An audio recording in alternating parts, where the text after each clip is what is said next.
Hey, the other day, the gurus at Fox Sports released their list of the top 10 quarterbacks of all time in the NFL. Needless to say, this list has created a lot of buzz and conversation.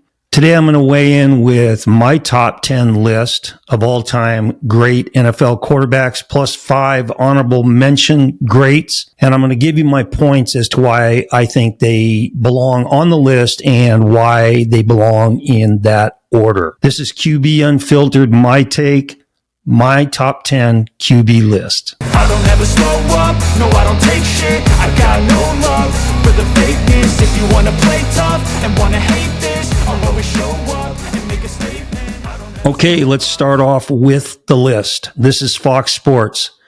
Number 1, Tom Brady. Number 2, Joe Montana. Number 3, Peyton Manning. Number 4, Patrick Mahomes. Number 5, John Elway. Number 6, Aaron Rodgers. Number 7, Terry Bradshaw. Number 8, Brett Favre. Number 9, Drew Brees.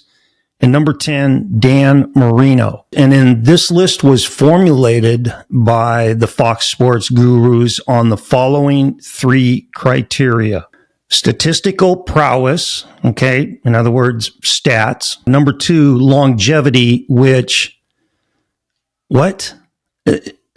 That's a worthless category when it comes to determining who the best quarterbacks in NFL history are. And then number 3, team success. Okay, now that is Fox Sports list. First off, the fact that Dan Marino is number 10 on their list really blows the entire list up completely. And while I agree with a ton of the names on here, and I have most of the names that they have on my list, I feel very strongly that there's one guy in their top 10 list that doesn't belong there. And then I also have a little bit different order in which I rank my quarterbacks. Now, realistically, this list is really difficult to construct because, as we're going to discuss, there are way more categories involved in evaluating and determining quarterback greatness than just statistics, longevity, and win-loss record. It's also very, very subjective. I mean, if you put 10 quarterback coaches in a room and told them to come up with their top 10 list, you would probably get 10 different lists. It's all in the eye of the beholder, and a lot of it is based on what each individual list maker puts down for his priorities in regards to criteria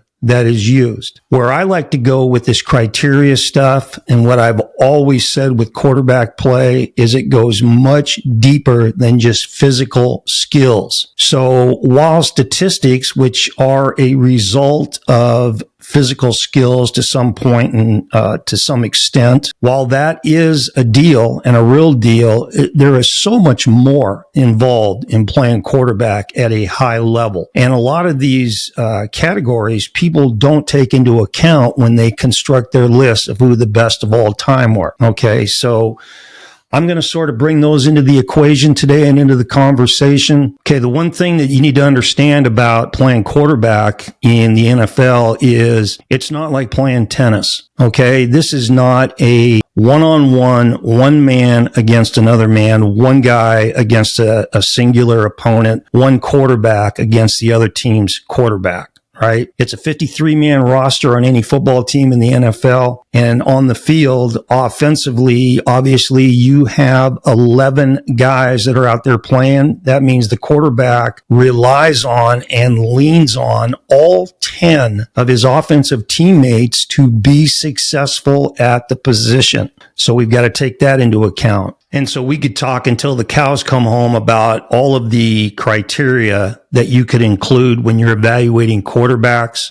There's a lot of layers to it. I'm going to try to simplify things today, so hopefully I'll be able to do that. Okay, so with that being said, this is the criteria that I have for evaluating quarterbacks. I can take that and I can whittle it down now to the bare bones 4 things that I'm looking at with my list. 4 things, and that is great decision maker, effective, great passer, okay? Leader.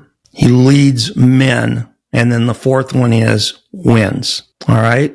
Decision maker, passer, leader, wins. Now, before I get into my list, you got all these fancy mathematical equations and formulas to help determine quarterback performance. Probably the most well-known is the NFL passer rating, which is completion percentage, yards per pass attempt, the percentage of touchdown passes per pass attempts, and the percentage of interceptions per pass attempts. And this formula was developed in 1973. And as you could imagine, as coaching got more sophisticated, the passing schemes evolved, the training for quarterbacks in season and off season evolved, the average numbers in the QB rating, the passing rating from 1973 until now has made a steady incline every year.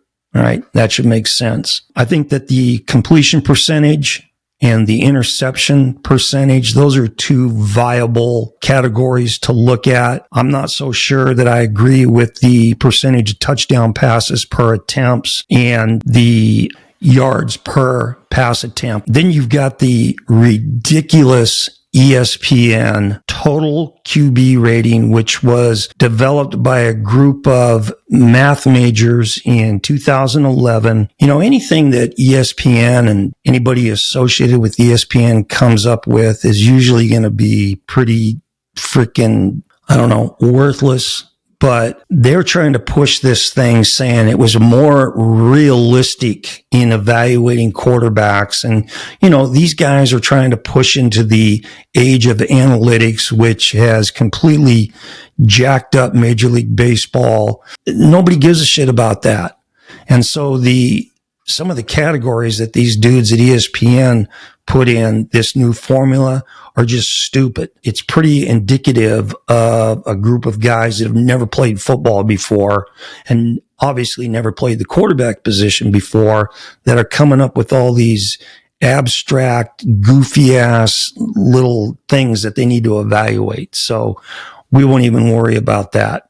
The passer rating, that's a fairly decent measuring stick for quarterbacks, but it's not the only part of measuring QB excellence. Okay, now there is one major flaw in trying to make a list of the top quarterbacks in NFL history, and that is this. Sports is played in different eras. Bottom line, end of story. The game is different in different eras. Now, right now in 2025, quarterbacks in the NFL have it better than any time in the history of football right now, right?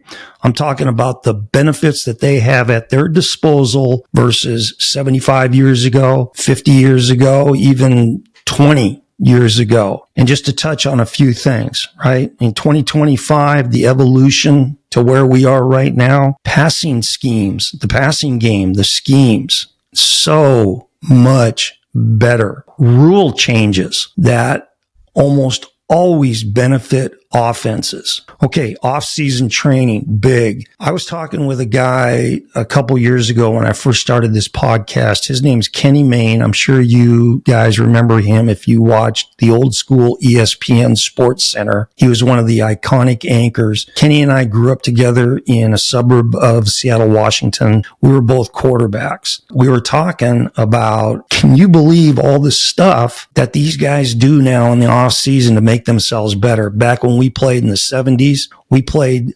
strictly on natural talent. We picked up a ball and just threw it to the open receiver, and that was it. Now you've got, I talked about before, strength training, you've got flexibility, you've got diet, you've got kinesiology knowledge, you've got physiology of exercise knowledge, and you've got private QB trainers, which are huge. And so that's at their disposal now, all that off-season training. And you've got advanced teaching tools. Okay, so we're talking about virtual reality. And if you don't know what I'm talking about, it's like playing a video game where you could put on these goggles, right? These goggles where you can load up an app and basically turn your head like you're looking at a defense, linebacker structure, coverage structure, and you've got the actual routes and your receivers running those routes, and you're able to go through your progression reads based on the real action that's happening in front of you that you're watching. I mean, it's mind blowing. Man, what a great tool to have, right? Virtual reality, better coaching, okay? Understanding how to coach quarterbacks better. And check this one out. When it comes to better coaching, you now have every NFL team that has a full-time quarterback coach.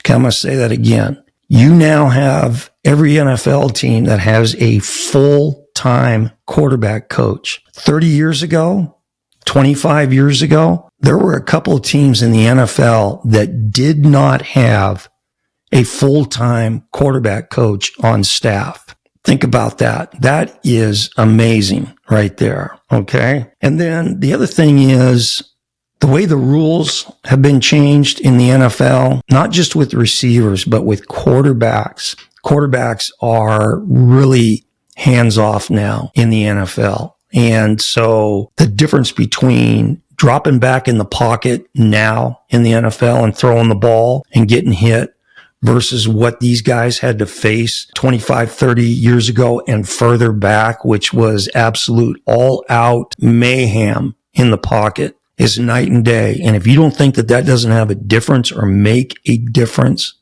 it does. Who's to say how the great Otto Graham, I'm going to talk about Otto Graham here in a bit, would have done in a 4 wide receiver, 1 back passing game with his skills, airing it out.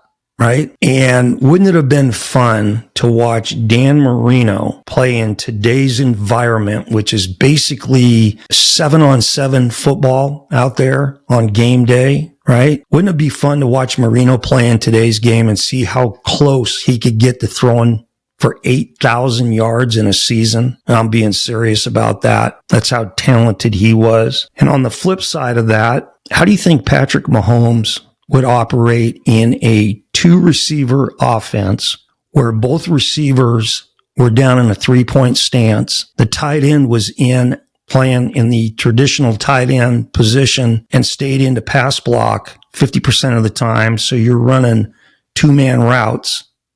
You've got 2 backs in the backfield. One of those guys is a Larry Zonka type fullback, and the other guy is a halfback or a tailback who's running the football, not catching the football, but running the ball. And then Mahomes is dropping back in the pocket and anything goes. So not only does he have to, have that 2.5 seconds to 3 seconds to decipher where he's going with the ball, what coverage they're in, which receiver he's going to, but he also has to know in the back of his mind that he's got guys that legally can blast his ass into oblivion, that he's going to catch a forearm to the side of the head. He's going to get a karate chop to the Adam's apple. And he's going to get hit every time he throws the ball, and the refs are never going to call a penalty ever. It's just part of the game. So different eras, right? Different eras. Okay, now with that being said, here we go. This is my list. And again, this is my opinion.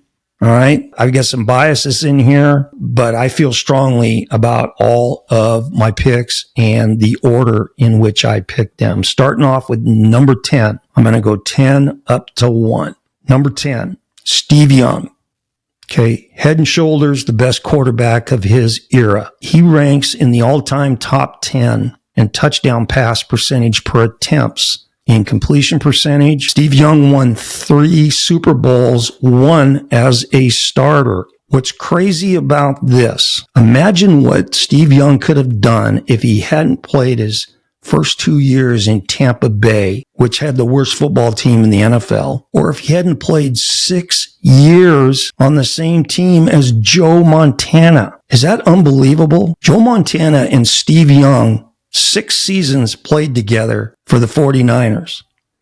That's one football and one starting position between those two guys. So Young, the Super Bowl that he won as a starter, he was named the MVP of the game. He was a 7-time Pro Bowler, 2-time league MVP, 6-time passing rating champion, and he was a true dual threat. All right. Steve Young would have made the 49ers team and roster as a running back. He was skilled and he was a big dude. I met Steve Young. I coached at Humboldt State doing my GA, graduate assistant work, in 1988. He came up to Eureka, to Humboldt State, to speak at our fundraising event we had, and I had a chance to meet him and talk with him. What a good dude.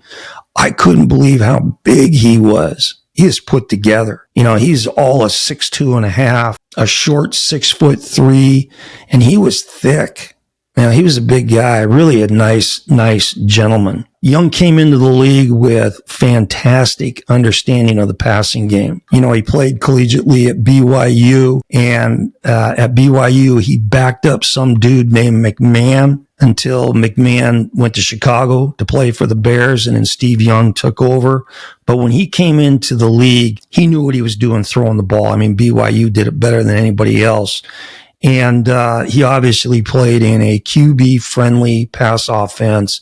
That's Bill Walsh's West Coast offense. Number 10, Steve Young. Number 9 on my list, Drew Brees.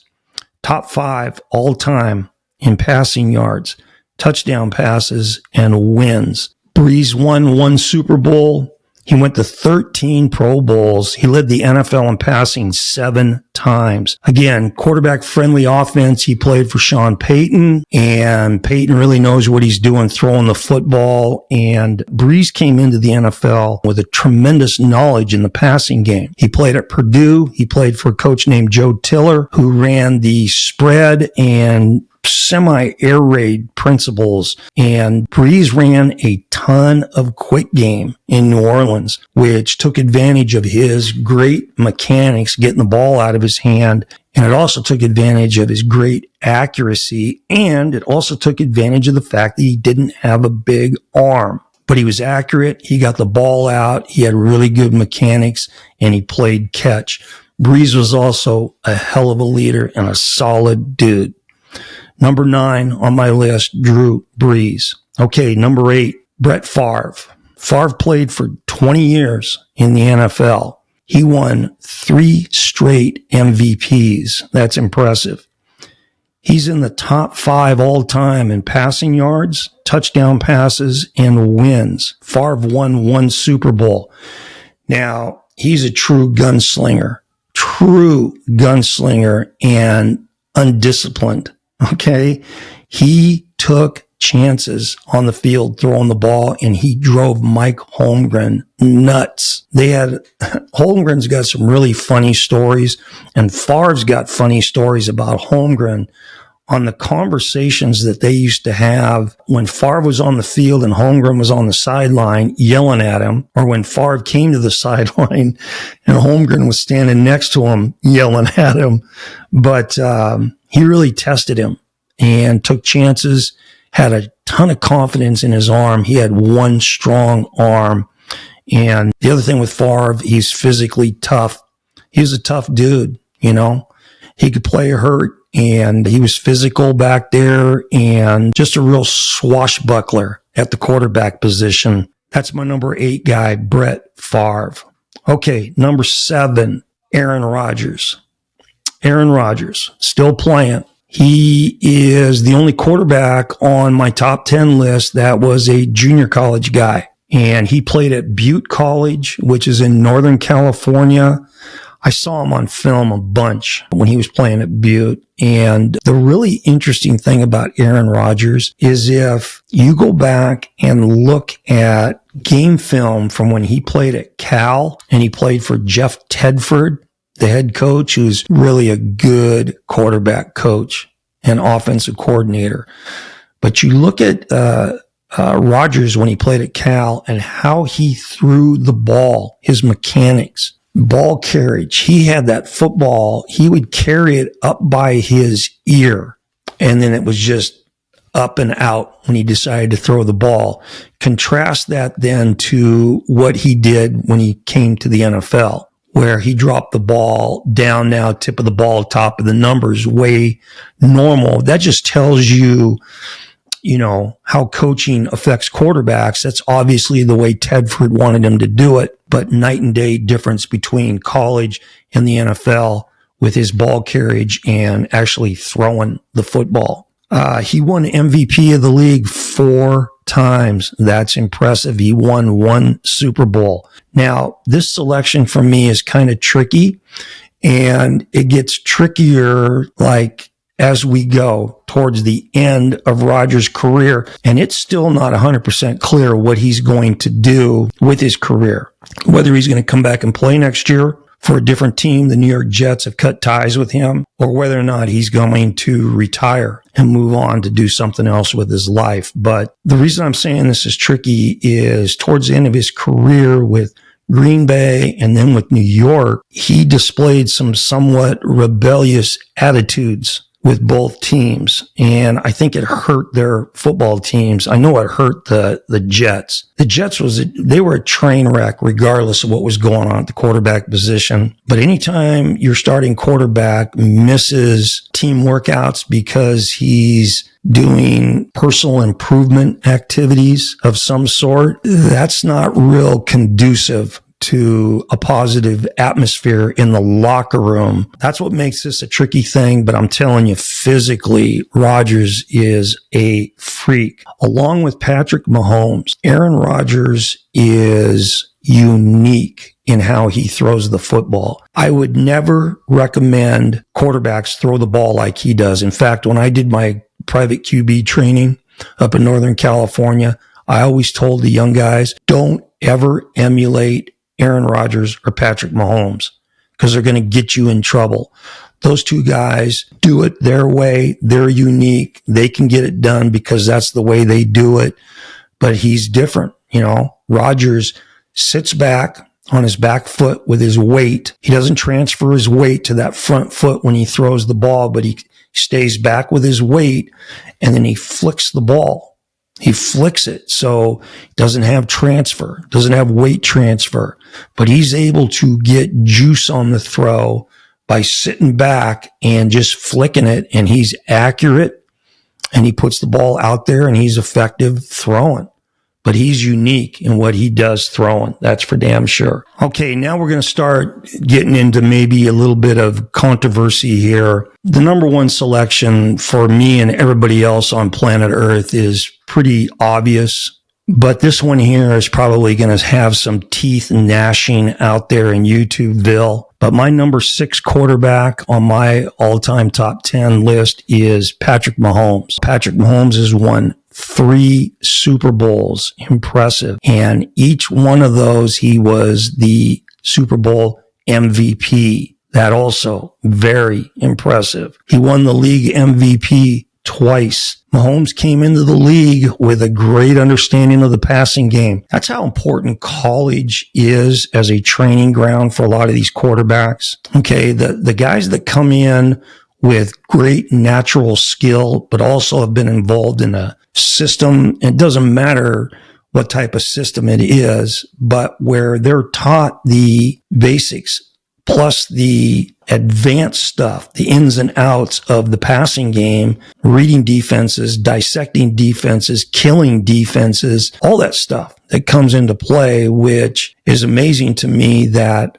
a number of quarterbacks come into the NFL ill-equipped to execute the passing game because of the stuff that they didn't get in college. But Mahomes played at Texas Tech. The guy that was his offensive coordinator was Cliff Kingsbury. And his track record with quarterbacks is pretty phenomenal. And, the things that Mahomes does with Kansas City, he was doing the same stuff for the Red Raiders at Texas Tech. That guy was a human highlight film playing in college. And the other amazing thing about him at Texas Tech, for a season, maybe 2, but 1 for sure, the quarterback room at Texas Tech was Patrick Mahomes and Baker Mayfield. And then Baker, transferred and went to Oklahoma, and the rest is history with him. Mahomes plays in a QB-friendly offense. Andy Reid is just an old dog that knows all the tricks, understands the passing game, and Mahomes really runs his scheme well. You know, for all the amazing throws that he makes when he's flushed out of the pocket, I'm talking about he does stuff where he'll be running full speed to the sideline with his chest and hips facing the sideline, throw the ball back across his body to the middle of the field, and hit a receiver running away from him, and hit him right in stride with a perfect throw, and the guy's off and running.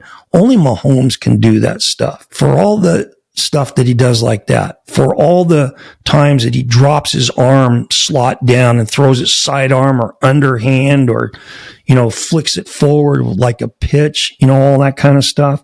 With all the time that he does that, at the end of the day, he runs Andy Reid's offense the way it's supposed to be run. In other words, Mahomes doesn't play hero ball. He doesn't play hero ball. Now, he'll run when he is forced to, and he'll make these amazing throws when he is forced to, but usually he's just using really good mechanics and technique and just running Kansas City's offense. And that's a big part of being good as a QB. Okay, he's a really good leader. He's a really good leader. He's positive. He's got the respect of all of his teammates. He is a positive face of Kansas City's franchise.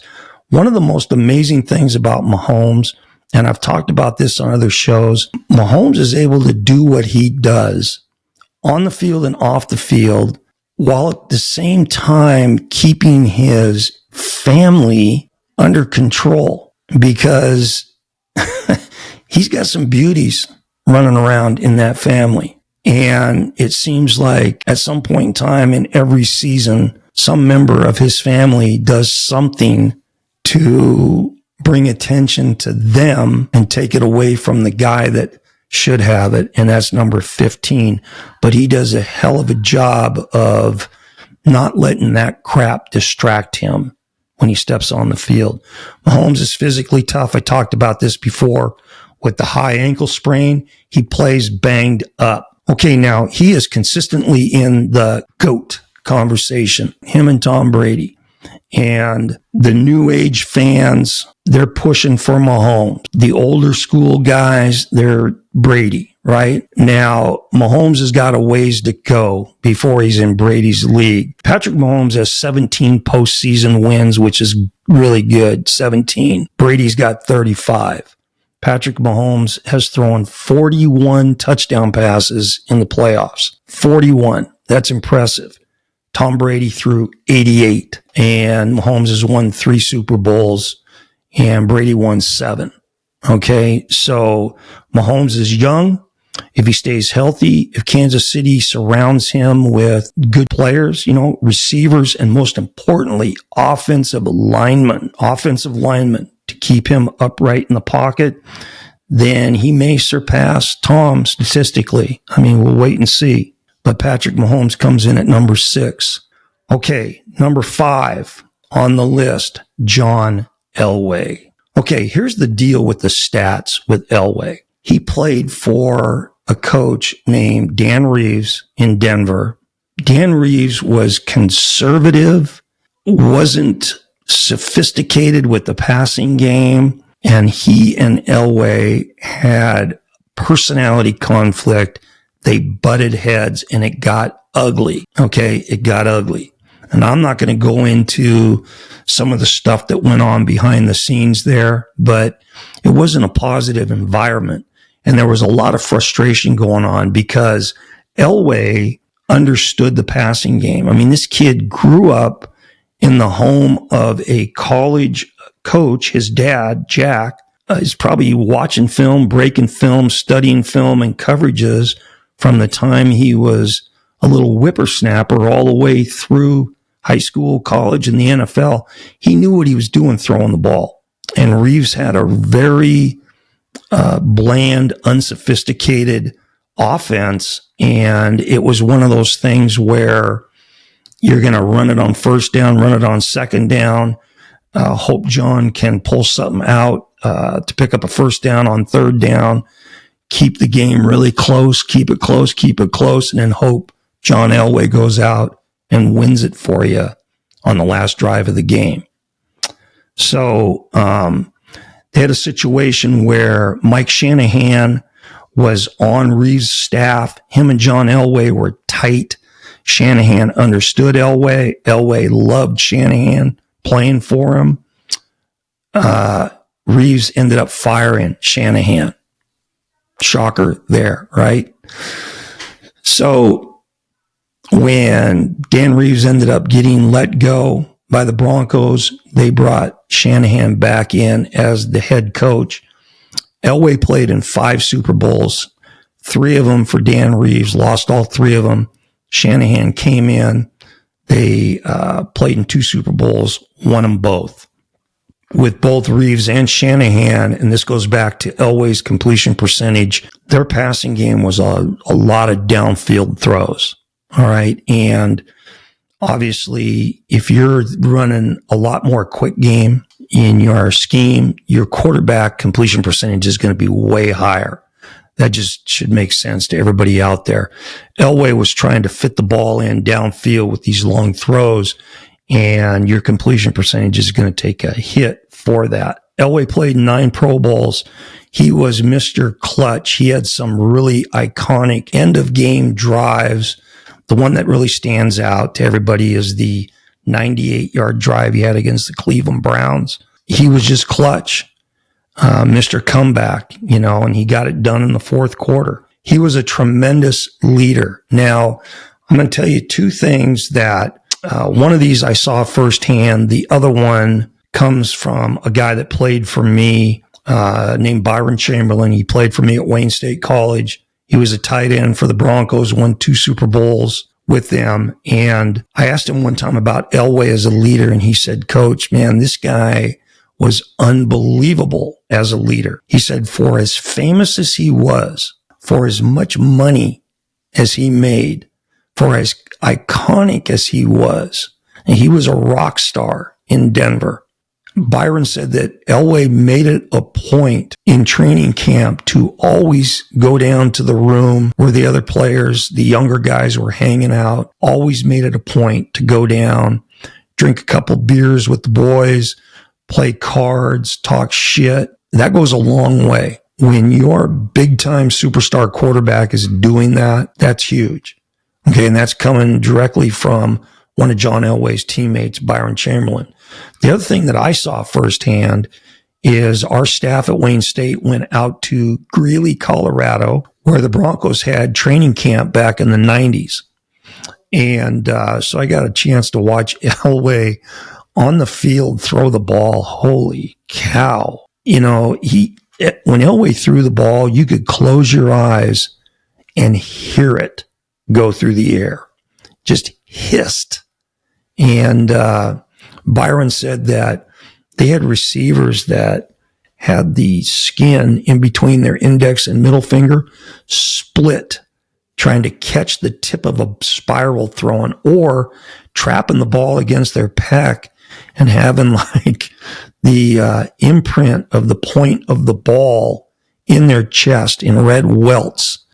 Phenomenal. But the point I was trying to get to here is after they had a practice one day in training camp, we found out where the best bar was to go to, and our staff went to this bar and we were throwing back some cold ones. And as time went by, I sort of looked up at the doorway and I saw these 2 big dudes walk in, and I go, hey, those guys are offensive linemen. I mean, you can tell offensive linemen the difference between what they look like and what defensive linemen look like. It's pretty obvious these guys are O-linemen. I go, hey, there's a couple O-linemen for the Broncos. They came in, they went to the back of the room, back of the bar. They grabbed a round table and they took the chairs from the back of the round table, which is back in the corner, and they put all the chairs in the front, semicircle in the front, with that round table behind the chairs. And a couple more offensive linemen walked in a little bit later, and all of a sudden 2 or 3 O linemen walked in, and there's John Elway walking right behind them. And everybody in the bar went, whoosh, hey, there's John Elway. He walked to the back of the room, and what they had done is they had set those chairs up in the front of that table, and all of his offensive linemen sat in those chairs, and John sat behind them in a chair. They were facing him, right? But it was like they were running protection for him, and that's what they were doing. You know, you could have people, hey, John, what's up? Wave across the bar, but you weren't going to get up and walk over there and bug him. And his offensive linemen, his teammates, those guys were looking out for him. It was so cool to see. That was really neat. And that's the type of leadership and connection that Elway had with his teammates, and that's part of what made him a great quarterback. Okay, John Elway had great mechanics. You know, he had really good feet. He was pigeon-toed, but that didn't affect him with his drop at all, his foot speed on his drop. He had great feet in his drop, weight distribution and balance, and then really good mechanics.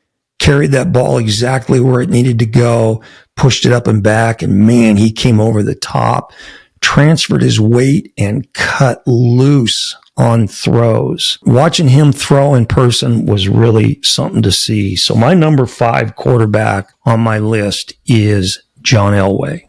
Okay, number 4 on my list, Peyton Manning. Peyton is in the top 5 all time in pass yards, touchdown passes, and wins. He won 2 Super Bowls with 2 different teams, the Colts and the Broncos. He was the league MVP 5 times. Impressive. In 2013, he threw for an NFL record 5,477 yards and 55 touchdowns. Great leader. Fantastic leader. All these guys on this list, great leaders. Peyton Manning, he was exceptional as a leader. His preparation was legendary. He was a coach on the field. It was so fun to watch Manning play because when they had the sideline mics where you could hear everything he was saying on the field, he messed with defenses with dummy audibles, dummy hot calls. He just would screw with guys.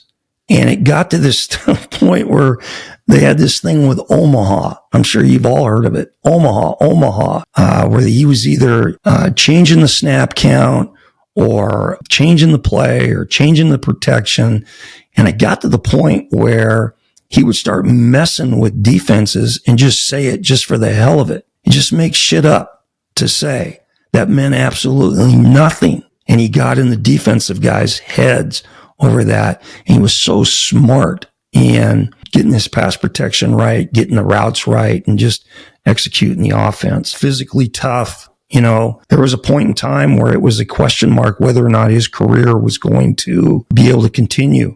He had that neck surgery, and it was kind of touch and go as to whether or not he was going to be able to come back. You know, I got another really quick little interesting side note to that. He played for Tennessee in college. His quarterback coach was David Cutcliffe. David Cutcliffe was the head coach at Duke University. One of my receivers at Santa Rosa Junior College, Cooper Helfett, signed at Duke and went and played for Cutcliffe. When Peyton had his neck surgery and it wasn't clear whether or not he was going to come back or whether he could throw the ball, he set up some secret workouts where he went to Duke and they went to their indoor practice facility where Cutcliffe could oversee the workouts. But Cooper Helfett, the kid that played for me, was one of the receivers that Cutcliffe picked to run routes for Peyton Manning when he was throwing coming back from that neck surgery. And Cooper tells that story. He said, man, coach, that was so cool to do that. And he goes, I'll tell you, Manning, you could put your hand anywhere in the course of a route, and he was putting the ball right on your hand.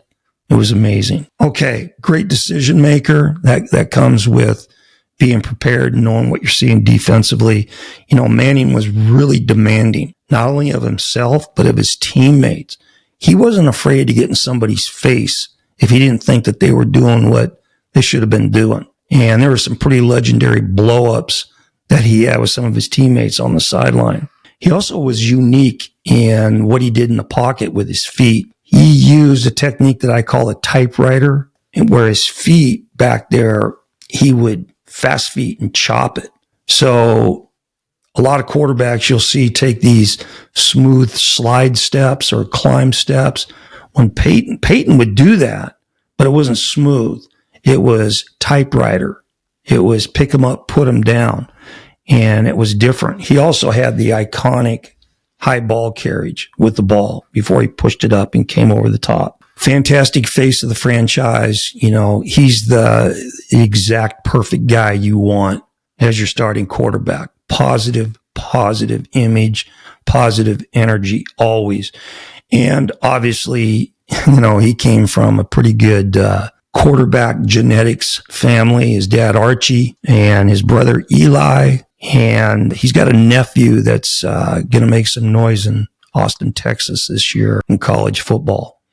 That's my number 4 quarterback, Peyton Manning. Okay, number 3 on the list, Dan Marino. Now, Fox had him at number 10. He's at number 3 on my list. This is how many Super Bowl wins he has.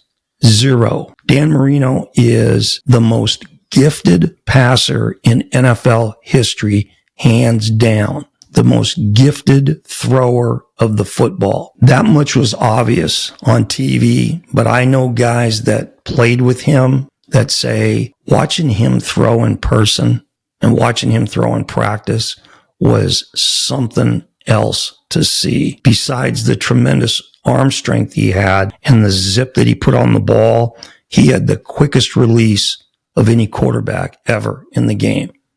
Quickest release. So that ball was here, and when he decided to pull the trigger, it was up and out, and it was fast. He held the ball low. You know, in ball carriage, you got Peyton Manning up here. Marino would hold it low. He would hold it low, but he was so fast in getting that thing up and out that it made up for that. But his release, wow. Okay, Marino is in top 10 all-time in NFL history in passing yards, touchdown passes, completions, and wins. And Marino played in the era of quarterbacks getting whacked back there in the pocket. He never won a Super Bowl.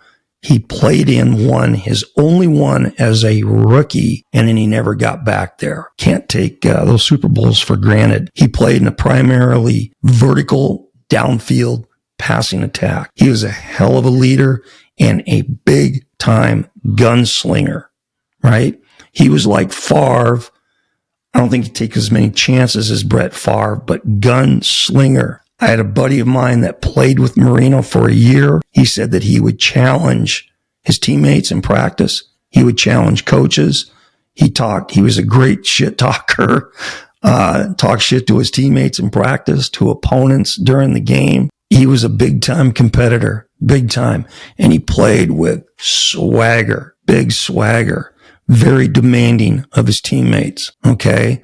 He didn't have any time for guys that made mistakes in assignments or went half speed running routes. He was fun to watch. He's my number 3 quarterback, Dan Marino.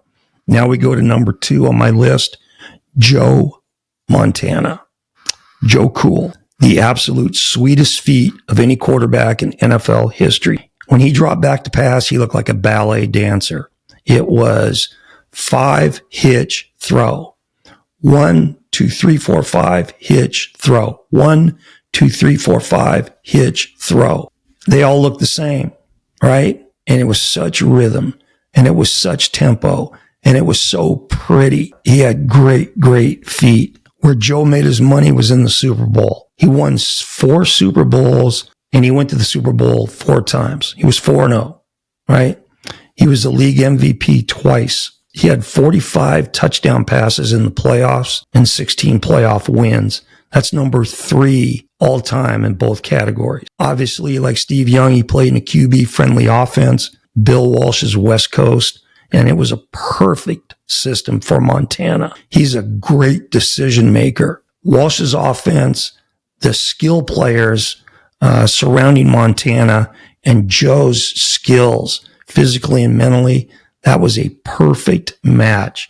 Montana was calm and poised. That's why they call him Joe Cool. The famous story of playing in the Super Bowl in 1989, they're trailing the Cincinnati Bengals. A couple minutes left in the game, and the ball is on San Francisco's 7-yard line. They've got a TV timeout, and Montana's in the huddle, and he needed to calm his teammates down. And he's looking around, and he goes, "Hey, isn't that John Candy down there in the stands?" And his teammates turned and looked. Yep, sure enough, that's John Candy. And it instantly relaxed the teammates, and they went right down the field, and Montana ended up throwing that 10-yard slant route to John Taylor. Beautiful throw, rhythm and tempo, back of the end zone, and they beat the Bengals. That was typical Joe Montana. Now, earlier I talked about physical toughness, and I said that every quarterback on this list, built for the punishment. Joe, he was slender, didn't weigh a lot. Right? He was skinny. And so he played in the era where you took hits at the quarterback position, and he got lit up on some plays. The most brutal hit I've seen on a quarterback is the one that Jim Burt, who was a nose guard for the New York Giants, laid on Joe Montana in a game where he had like a 10-yard sprint. And Joe, just as the ball is coming off his hand, Burt hit him so hard in the torso, he knocked him back like 10 yards in the air. Just knocked the shit out of him. That was a pretty bad injury as far as, that had to have rattled some stuff internally for Joe. And so for as fluid of athlete as he was, for athletic as he was, for as light on his feet as he was, he took some shots. But what a clutch quarterback. Clutch. He played with some big-time players, iconic. Joe Montana is my number 2 all-time quarterback, which leads me to my number 1 guy. Tom Brady is the number 1, and that's obviously a no-brainer. All-time career leader in passing yards, completions, touchdown passes, playoff wins, and total wins. Tom won 7 Super Bowls, including 1 with the Tampa Bay Bucks as a 43-year-old quarterback. In my opinion, Brady is mechanically as perfect a quarterback that has ever played the position. Throwing the football mechanically perfect. That's dropping back, right? Footwork, weight and balance. Work in the pocket with subtle slides and climbs. His actual throwing mechanics, ball carriage, push it up and back, constant and consistent arm slot. He threw the ball the same every time, and that consistency equals accuracy. His weight transfer, really good. Everything that you would want to teach a quarterback. And when I did my QB training and I said, don't emulate Mahomes and Rodgers, I did say, if there is an NFL guy that you want to pattern your game after, Tom Brady is the guy to watch because he's perfect in how he does stuff. Tom Brady just ran the offense. He didn't play a hero ball. He just ran the offense. He was a great decision maker. He had really good talent around him. Okay. He had good receivers, good offensive line, and he really used those guys around him. Great leader. True alpha. Just ask Tampa Bay. He shows up in Tampa Bay and they're okay. Boom. First year, Super Bowl. And the players for Tampa Bay said it was instant. The day that Tom Brady walked in the building and in the locker room, it was just a entirely different aura and attitude on day one. He had a high expectation level of himself. He had a high one for his teammates. And like Peyton Manning, he wasn't afraid to get in somebody's dish if he didn't think they were doing their job on the field. The one thing that Brady did, this is something that a lot of quarterbacks wouldn't do, is the fact that when he was a rookie for his first few years there at New England, Bill Belichick, who's notoriously cranky, let's say, on the practice field, was in Brady's ass consistently. And you've got a lot of coaches that have this philosophy. I'm not going to yell at my starting quarterback because I don't want his teammates to see me breaking him down.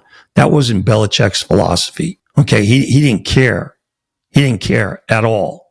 It was all about execution, and he didn't care whether Brady was a rookie or a first-year, second-year guy. He needed things to be done the right way, and he wasn't afraid to drill Brady. Now, the brilliant thing that Brady did, and he's talked about this, he understood that if he would have pushed back, or if he would have gone in the tank, or if he would have thrown some sort of a protest fit, that would have been a negative deal for his teammates.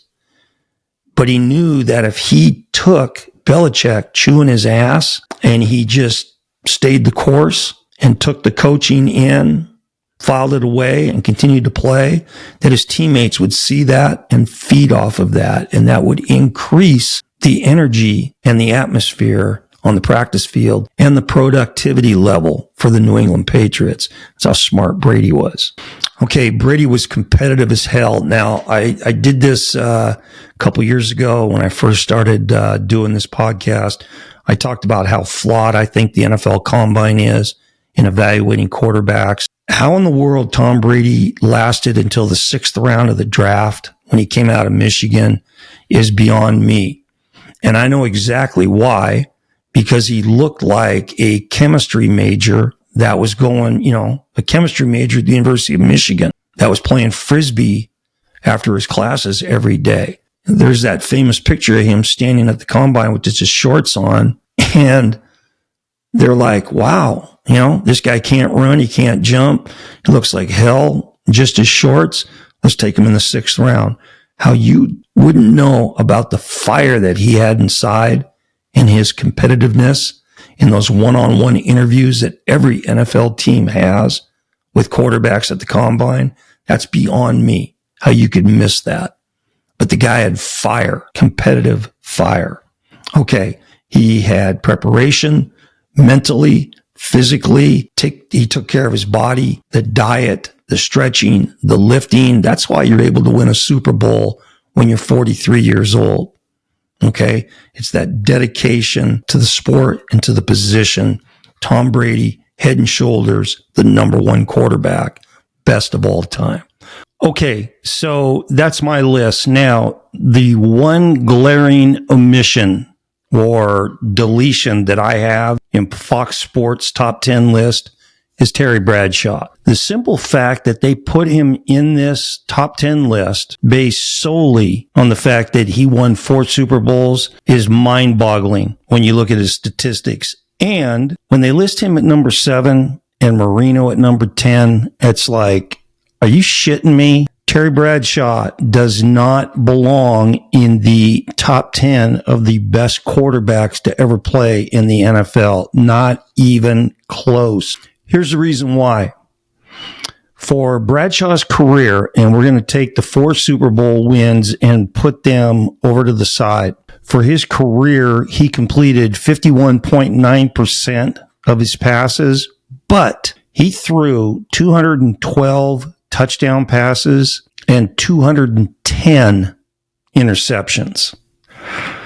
That's bad.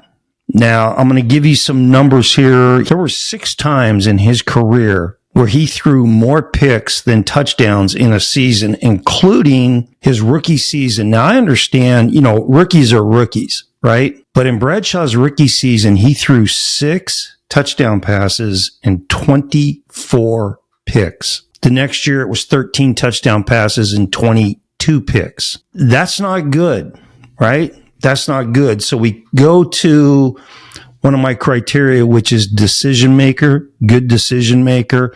Terry Bradshaw was not a great decision maker. Now, Bradshaw played with 10 Hall of Famers, 10, including both starting wideouts, Lynn Swann and John Stallworth, and both running backs, Franco Harris and Rocky Bleier. And plus, defensively, they had some dudes playing on defense. So Bradshaw won 4 Super Bowls, right? But he's not in the top 10, not even close to it, for all-time greatest quarterbacks. And that tells you exactly why the Fox Sports list is flawed because one of the three criteria that they chose to use was win-loss. And you can bet your ass that Super Bowl wins were weighted heavy in that decision. Not only did Bradshaw play with 10 Hall of Famers, his coach, Chuck Noll, is in the Hall of Fame. The owner of the Steelers, Art Rooney, is in the Hall of Fame.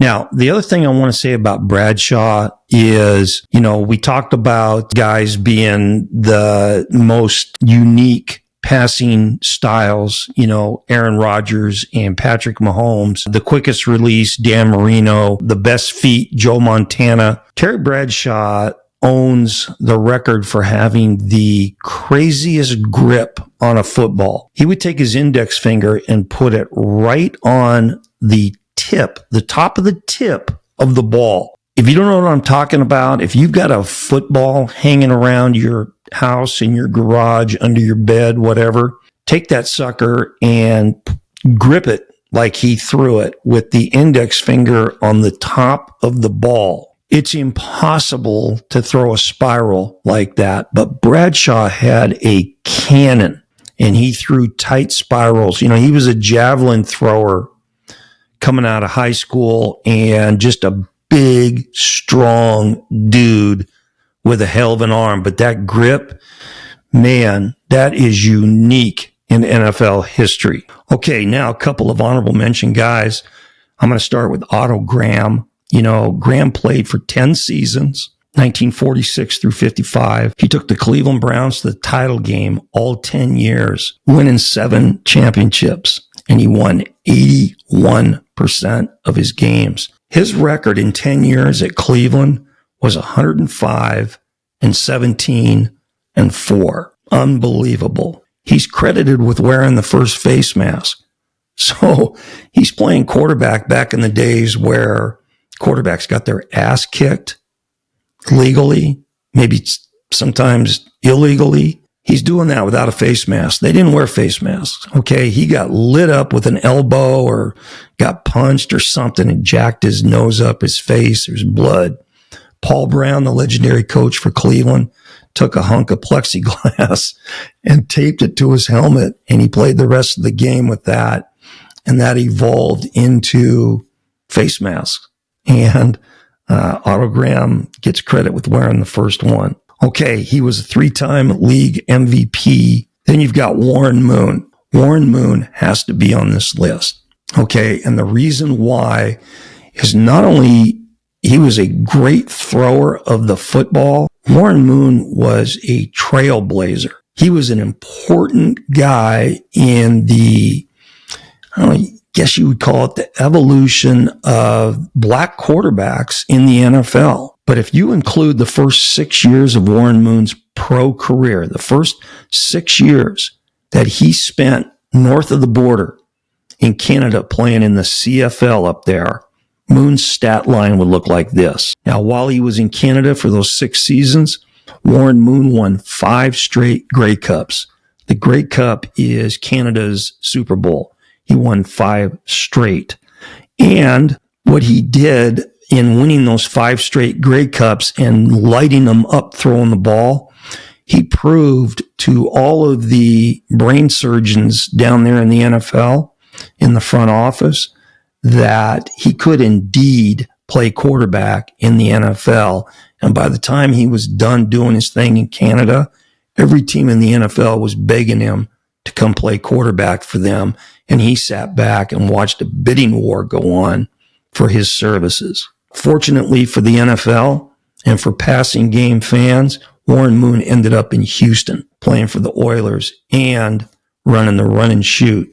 If there was ever a quarterback and a system that were made for each other, it was Warren Moon and the run and shoot. And he lit secondaries up. He was born to play in that scheme. So Warren Moon's an important quarterback, a trailblazer. He opened a lot of doors. All right. Plus he had great skills throwing the ball. Really, really good skills. Okay. Next on my honorable mention list, Roger Staubach. Staubach, pioneer as a dual threat quarterback. He could run it and throw it. Roger the Dodger. Now, Staubach won the Heisman Trophy for the Naval Academy, and then he served 4 years of military active duty, including service in Vietnam, before he could start his NFL career. The first 4 years, that is prime years that he served his country in the military before he could start playing in the NFL. Played his entire career for Dallas, took the Cowboys to 5 Super Bowls, winning 2. Took the Cowboys to the playoffs 10 times in his 11-year career. He was the best quarterback of his era. Ultra competitive, leader. He's a no-nonsense guy. There's another guy that wasn't afraid to get in his teammates' face if he needed to, but his teammates followed him, and they knew that he was the man. He was physically tough, and he is one of the most clutch quarterbacks in NFL history, with iconic throws to win games and fourth quarter comebacks. Then we go to Bart Starr. Okay, Bart Starr, the quarterback for Vince Lombardi's legendary Green Bay Packer teams. He played in 2 Super Bowls, the first 2 that were ever played, and he won both of those games, and he was the MVP in both games. He won the league MVP once. He had a 9-1 record in the playoffs. 9-1. He was a 5-time NFL champ and a 2-time Super Bowl champ. He was a winner. Named to the all-decade team. He was one of the best quarterbacks of his era. 4 times he led the NFL in passing yards, and 4 times he led the NFL in completion percentage. Bart Starr called his own plays, right? Called his own plays, and Starr played in a run first and run second and maybe run third offense for Lombardi. The famed Packers sweep, right? You've got the 2 running backs, Taylor and Horning, and Bart Starr was running the show, though, at quarterback and doing a hell of a job.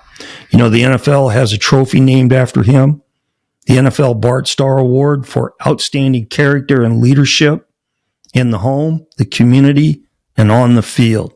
I had an opportunity to meet Bart Starr in 1989. He came out to Nebraska when I was at Wayne State College. He golfed with our boosters, and I had a chance to sit down and eat dinner with him and talk to him. What a first-class guy. True gentleman.